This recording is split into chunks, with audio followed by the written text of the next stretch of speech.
Coffee with Andy and Tracy. Good morning. Say good morning to our adoring fans. Good morning. That's how it is. It is Sunday. I believe it's the 6th of November. Yep. Yeah. We have departed from Hampton, Virginia. Tracy said we had some friends there. I was going to kick that little boy's rear end today sailing this little sailboat. Probably. You just took me away to save Gunner's Self-esteem, pride. self-esteem. Yeah. Actually, you probably would have dusted me because it doesn't weigh anything. And he probably would have even had a nap in there. Probably. But that's all good. It's all good. Sorry, Gunner. Next time, little man. Between gymnastics nap. Oh, I just dusted some old lady. And we met some of the nicest people from the Salty Dogs while we were in. Of course, there's Kim. Everybody knows Kim. Everybody loves Kim, right? But Erin and her kids, we met Chris and Fiona. I never met Sandy, but she had a lovely radio voice on the VHF net every morning. But there were probably half a dozen people that we sat down with and chatted with and learned a lot from. They're all in a holding pattern, waiting to go to Antigua. That too. So I'm not sure that they're really going to get a weather window until probably the 20th. Maybe. We'll see what this storm does. So we are headed down the inside for now. Trying to just get some miles behind us, get closer to Charleston. There is, it looks nice offshore today, but starting Monday evening and Tuesday, Wednesday, and into Thursday a little bit, it gets pretty gnarly off the coast of North Carolina. Just being down on the electronics we are. We're staying inside. We know the route. I'm not going to say we do it with our eyes closed because we've all done it once up in the dark almost. Sailboat in front of the catamarans coming up behind you. That would Is it okay if I pass you on your port? Yeah, we're not passing anyone. No, the catamaran's passing the sailboat. That's what I know. So Oh. we're not passing anybody. Gotcha. So we're headed over from Hampton across the channel. I guess James River would be up on our right. Oh, is that what that is? That's James River. And then there's this dredged area. There's all the piers over here that normally house the fleet. Most of them appear to be out. Last time we were going out, there was several carriers there. There was a submarine coming in, and all the warships don't identify their names. It's just Warship 47, Warship 63, Warship 13, whatever. I don't know that I want to be on Warship 13. I wonder if it has 13 floors. I don't know, but did you know in Japan, fun fact, That hotels just don't even have them. it's not 13 though. Oh. 7? This is fun fact from Andy. I've heard this before, but It's the 14th floor. so we call it. He calls it a fun fact. We call it useless facts and information for 500, Chuck. So in Japan, they don't have the 14th floor. I wonder if they have a warship in Japan, number 14. I'll have to look that up. I might get that back to you on an upcoming episode. So we get to motor down through Norfolk and Portsmouth. Beautiful city. Then it becomes really industrial right after like the shipyard. So they got the shipyards that start right in downtown Norfolk. And last time we were here, there was an aircraft carrier up in a dry dock, half a mile from where we were anchored, which was just neat to watch. Security. West Coast Transportation. Yeah, but, you know, could be. That's the unlit motor yacht. Amelia Bay.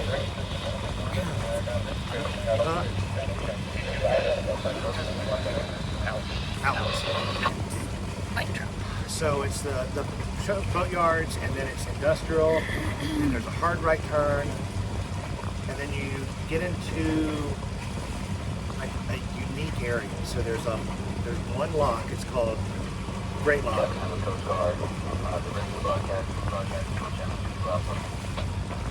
Great Lock is a single lock, and it prevents tidal and saltwater intrusion into the Albemarle Sound. So we'll go through that. There's a couple of bridges. There's a swing bridge, and then we're wide open. We're trying to get down to Coin Jock tonight. We have not discussed, and I don't think that prime rib's on the menu for the night, but it just depends on the day. I think we could probably talk the kids into mac and cheese on the boat if we leave them home. Give them the Wi-Fi password. Give them the Wi-Fi password, tell them they can goof off for a little while, and we can go to date night. Then go take a shower.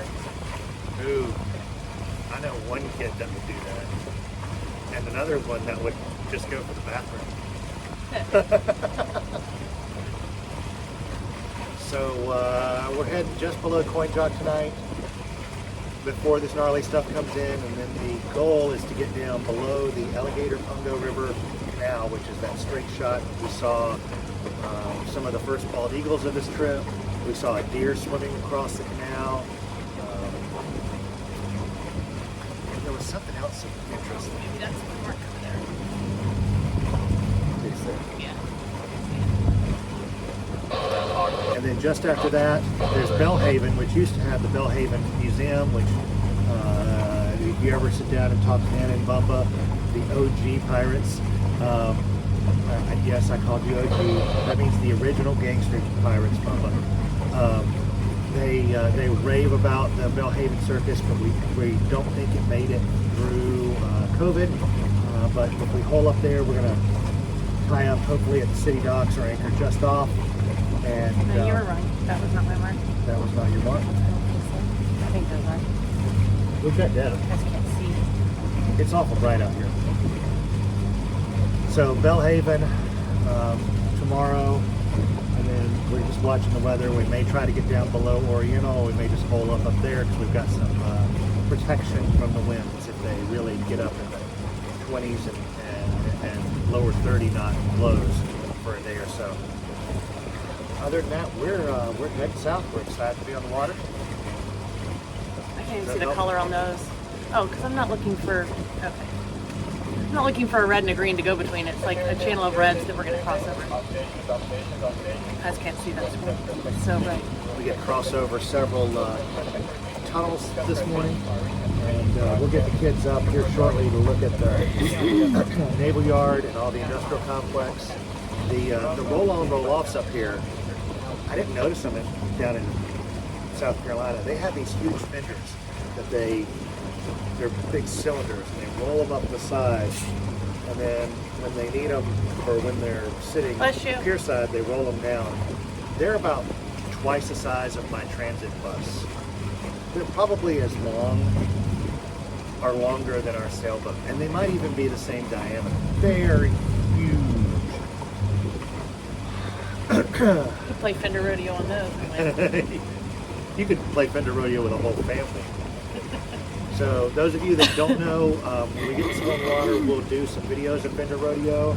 You get the fender, you sit on it, you just like riding a bull, you hold on to the one fender rope with your offhand. Nick holding it with his left hand would probably be an unfair advantage. So a righty would hold it with his left hand, and then you buck and try to ride that fender. You have to jump overboard and land on it. You have to jump overboard, land on it, then you try to buck and ride that all the way around your boat. Yeah.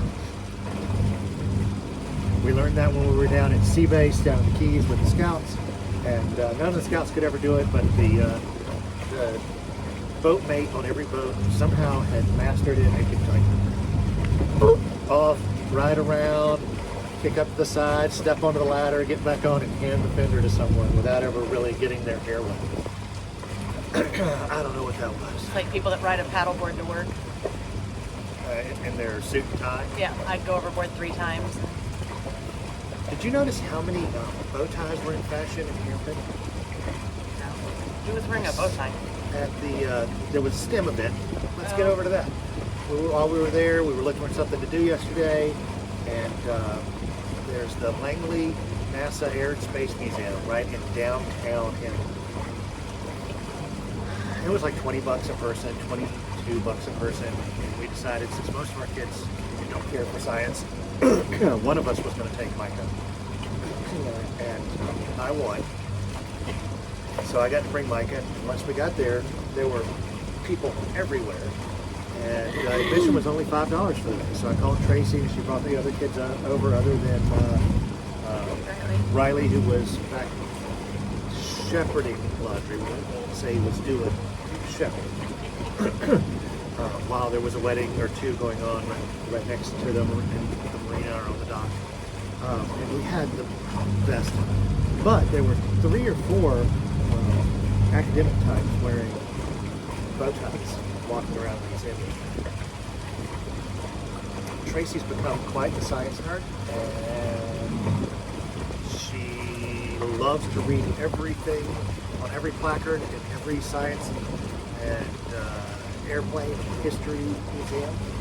And our latest game is we'll walk into a room with the kids, we'll read it all, we'll ask them a question, and if they can't give us the answer individually, we don't let them work off each other's work. They can't leave that room or leave that building of the exhibit until they come up with the answer. And at the Chesapeake Bay Maritime Museum, it took them a good 30 minutes to read the second sentence of the intro placard to give us that answer. They're going to learn no matter what. Some days we might say, you need to come up with this answer or you can't have dinner. And if it's in the first sentence of the book and they say they've read the book, they may just have to wait. I don't understand why it's happening here. What's happening? Well, we're just ambling along. I'm rambling on. Can I hold that? I'm holding the coffee. And You just sit here and look pretty. I can do that. I'll make sure we don't die. But did you die? Oh, there we go. Lucky there. It's very, very, very misty. The other day, we're walking into town after a short mini ride. Tracy looks at me and says, "How's my hair?" I'm like, not good. I look like Albert Einstein had been in a wind tunnel, man. And when I was getting ready to hit record on the video this morning, she's like, "Yeah, but my hair looks awful." No, it doesn't. It looks fabulous, doesn't it, guys? Put your comments down down below. That's the poll for the day. Pro Tracy's hair. Does my negative hair pass Tracy's muster? hair. She at one time wore it really, really short. She had the sides and back shaved, and then the top was shaved too. We're not doing that again. We're not doing that one again. Was that a whale or a pelican splash? If it's a whale, we'll probably cut away from this video and do another one. I'm watching. You're watching. What is that? That's a swell. Actually, here in the bay, they call that a nice chop. That's a swell. It's just swell. It's just chop. It must have been a pelican. It had to have been pelican. Happy to see pelicans again now that we're in cleaner water. They did not. It's too shallow for a whale here, but this is where I saw that little shark breach. It is, right in the spot. Up in Baltimore, we did not see any porpoise. We did not see any pelicans. They're not stupid. I mean, the only way they're going to go up there is if they're armed with a gas. And a gas mask. Yeah, some kind of mask to filter the water. So we're going to wrap this one up for now, guys. We love and appreciate and miss you all, and we love just catching up with you and talking with you. I had a good convo with Brian yesterday. I had a short one with Jim. I need to circle back to J-Lo today. And we love you. Clean up after yourselves. Tell your friends and family you love them. And spay and neuter your pets. You can close this out anytime you want.